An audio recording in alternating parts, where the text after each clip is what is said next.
Okay, real question. When was the last time you bought something and then found out it was made in China? And you were surprised by how good it was? Because I think many of us grew up hearing the same thing. Made in China means cheap. It breaks fast. It's probably a copy of something better. And I get it. That used to be true.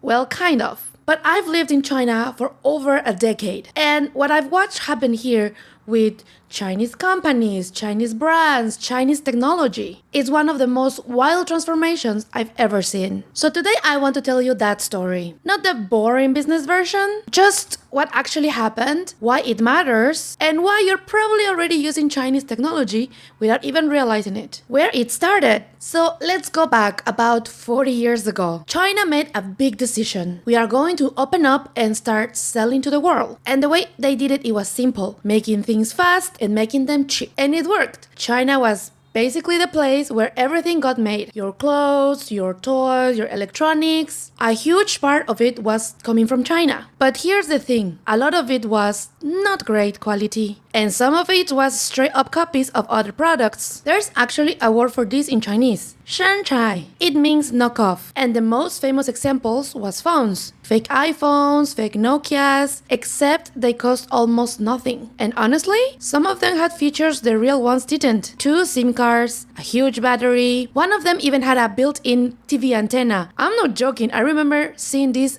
everywhere in Mexico City. Now, most people look at this and say, oh, they were just copying. But when you look closer, something else was happening. All those small factories, they were learning how to build things, how to improve them, how to move fast. It wasn't pretty, but it was the beginning of something much bigger. So around 2015, the Chinese government basically said, okay, chip is done. Now we go big. They made a plan. It was called Made in China 2025. And the idea was, let's pick the industries of the future and become the best in the world at them. Electric cars, clean energy, robots, super fast internet, that kind of thing. They put a lot of money behind it.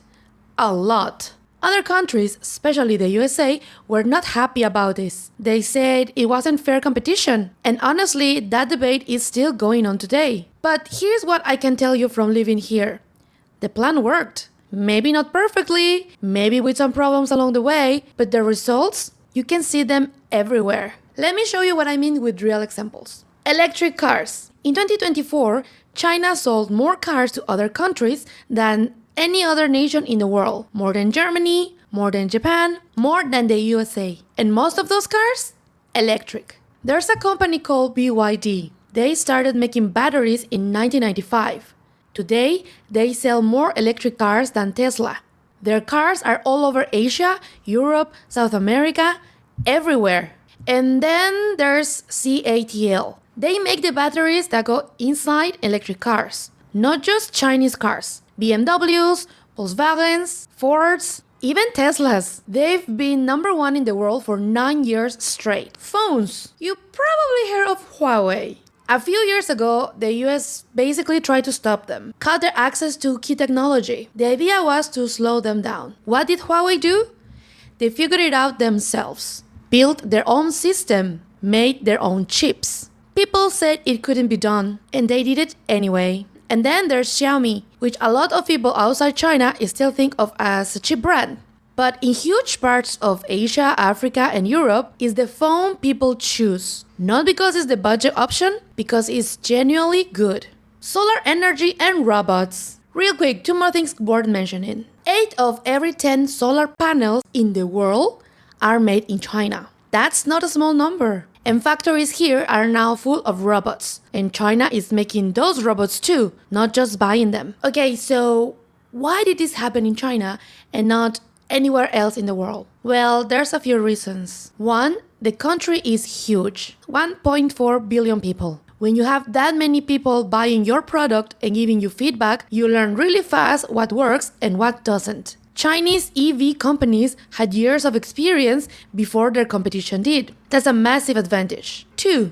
Everything is close together. In cities like Shenzhen, you have hundreds of suppliers all near each other. If you need a part, it's probably 30 minutes away. That makes it so much faster and cheaper to build things. and to fix them when something's wrong. 3. They kept going. This is probably the most important one. They started by copying, then they improved on what they copied. Then they started making things that nobody had made before. That takes time, it takes patience, and it doesn't happen by accident. It happens because you just keep going. So, here's the short version of everything I just told you. China started at the bottom, making cheap things, copying things. And slowly, over decades, they built up enough knowledge and skill and confidence to start making things that nobody else was making. And now, you are probably already living with Chinese technology in your car, in your phone, in the solar panels on someone's roof. The story of Made in China is not the story most people think it is. If you want more of this, the real version of what's happening in Asia, from somebody who actually lives here, subscribe,